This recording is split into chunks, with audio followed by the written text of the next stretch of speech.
तो ये attention deficiency syndrome इसीलिए हुआ है क्योंकि लोग जानकारियों को शिक्षा समझते हैं। तो इन्होंने बहुत कम समय में बहुत पैसा कमा लिया। लोगों को शक हुआ, अमेरिकी सरकार को शक हुआ कि ये कुछ गलत कर रहे हैं। एक 12 साल का बच्चा जानता है कि वहां करोड़ों प्रकाश वर्ष दूर जो गैलेक्सी है उसका नाम क्या है।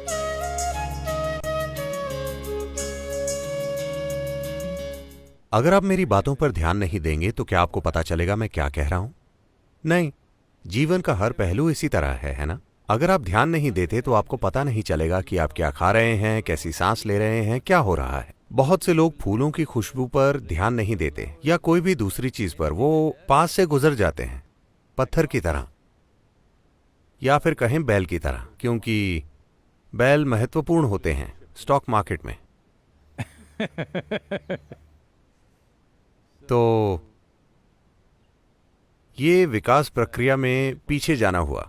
अगर आप बैल या भालू की तरह चलें तो आप पीछे जा रहे हैं। आप विकसित होकर इंसान बने हैं, इसमें लाखों साल लगे हैं। अब आपको पीछे नहीं जाना चाहिए। इंसान होने का मतलब है, इंसान के बारे में अनूठी चीज ये है कि हम वही चीजें करते हैं जो जानवर करते हैं। बस यही है कि जो जानवर करते हैं हम भी वही करते हैं, लेकिन हम उसे जागरूक होकर कर सकते हैं। यह बहुत बड़ा फर्क है। और किसी चीज को जागरूकता से करना तब तक संभव नहीं होगा जब तक आप उन चीजों पर पर्याप्त ध्यान नहीं देते जो आप करते हैं या नहीं करते। विशेष रूप से वो चीजें जो आप नहीं करते, आपको उन पर पूरा ध्यान देना चाहिए, वरना वो आपके अंदर घुस जाएंगी। तो ये अटेंशन डेफिशिएंसी सिंड्रोम इसीलिए हुआ है क्योंकि लोग जानकारियों को शिक्षा समझते हैं। फिलहाल हमारी पूरी शिक्षा व्यवस्था ही ऐसी है। आप पर जानकारी का ढेर डाल देना। आप जितनी ज्यादा जानकारी का ढेर लगाएंगे किसी दिमाग में, या कहें कि बचपन से जानकारी डाली जाए, तो उसकी ध्यान देने की रुचि उतनी ही कम हो जाएगी। क्योंकि कुछ भी जाने बिना जानकारी आपको एक झूठी भावना देती है कि आप सब जानते हैं। यह अब एक फैशन बन गया है। आज अगर आपको एक डिनर पार्टी में आमंत्रित किया गया है तो आप गूगल पर 100 करोड़ आकाशगंगाओं की जानकारी ढूंढते हैं। उन सभी को नंबर और नाम दे दिए गए हैं, ठीक है? वो 567 BZ, वो गैलेक्सी, उसके बारे में आपके पास कुछ जानकारी है। आप गूगल पर जाते हैं, 2 वाक्य उठाते हैं और पार्टी में जाते हैं। जो भी आपसे बात करता है, नमस्ते, आप कैसे हैं, आप कहते हैं, अरे क्या आप इस गैलेक्सी के बारे में जानते हैं जो करोड़ों प्रकाश वर्ष दूर है, जो BB ऐसा कुछ है। आप इस बारे में बात करते हैं और सभी को लगता है कि आप स्मार्ट हैं। There's a whole problem with the world right now. पूरी दुनिया के साथ फिलहाल यही समस्या है। हम सूचना को बुद्धि समझने की गलती कर रहे हैं। एक व्यापारी या कोई भी इंसान जो किसी परिस्थिति में रास्ता खोजना चाहता है, उससे बुद्धि की जरूरत है, ना कि बस सूचना की। सूचना थोड़ी उपयोगी हो सकती है, लेकिन बुद्धि ही आपको किसी विशेष स्थिति से गुजरने का एक अनूठा रास्ता दिखाएगी, ना कि वैसा रास्ता जो कोई और अपना रहा है। हम सूचना को बुद्धि समझने की गलती कर रहे हैं। जब आप खुद में बहुत ज्यादा जानकारी का ढेर लगा लेते हैं तो ध्यान देना बहुत मुश्किल हो जाता है। जब आप बिल्कुल ध्यान नहीं देते, जब आप में ध्यान बनाए रखने की कोई क्षमता नहीं होती, तो आपने अपनी बुद्धि तक पहुंचने की क्षमता भी खो दी है। आप बस याददाश्त से सूचना बाहर निकालते रहेंगे। एक सुंदर घटना हुई। आपने एंड्रू कार्नेगी के बारे में सुना है? जब एंड्रू कार्नेगी ने अपना व्यापार शुरू किया तो थोड़े ही समय में वो बहुत सफल हुए और उन्होंने बहुत पैसा कमाया। उस समय ये गूगल या फेसबुक या ट्विटर का युग नहीं था कि वो 2 सालों में खरबपति बन जाते हैं। उन दिनों लोगों को उद्योग वगैरह लगाकर पैसा कमाना पड़ता था, जिसमें दशक या पीढ़ियां लग जाती थीं। तो इन्होंने बहुत कम समय में बहुत पैसा कमा लिया। लोगों को शक हुआ, अमेरिकी सरकार को शक हुआ कि ये कुछ गलत कर रहे हैं। तो उन्होंने एक सेनेट पूछताछ कमेटी बनाई। तो उन्होंने इनसे हर तरह के सवाल पूछे और उन्हें पता चला कि इनके व्यापार में कुछ भी गलत नहीं है। फिर उन्होंने पूछा कि आप इतना पैसा कमाकर इतने सफल कैसे हो गए? तब एंड्रू कार्नेगी ने बहुत ही सरल बात कही, मैं अपने मन को किसी चीज पर 5 मिनट तक लगातार रख सकता हूं। 5 मिनट। क्या आप में से कोई भी ऐसा कर सकता है? सभी सेनेटर सोचने लगे 5 मिनट में क्या मुश्किल है, और उन्होंने एक प्रयोग तैयार किया। उन्होंने अपना ध्यान टिकाने की कोशिश की। वो कुछ सेकंड तक भी नहीं टिका पाए, एक पल यहां दूसरे पल वहां। ज्यादातर इंसानों की यही हालत है।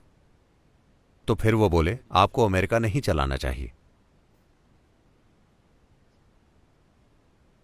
तो इंसानी क्षमता चित्त नाम की एक चीज होती है। अंग्रेजी भाषा में सिर्फ माइंड होता है। ज्यादातर मन के यादों से जुड़े हिस्से को मन माना जाता है। योगिक सिस्टम में मन के 4 मुख्य पहलू हैं। मैं विस्तार से नहीं बताऊंगा, लेकिन मन का यादों वाला हिस्सा सबसे कम महत्वपूर्ण है। चित्त, जो चेतना से जुड़ा होता है, वो सबसे महत्वपूर्ण होता है। अगर आप चित्त को कोई आकार दे दें तो वो आकार हमेशा सच्चाई बनेगा, क्योंकि इसमें जीवन बनाने वाली शक्ति है, जिसे हम शब्दों की कमी की वजह से चेतना कह रहे हैं। वो जो जीवन का आधार है।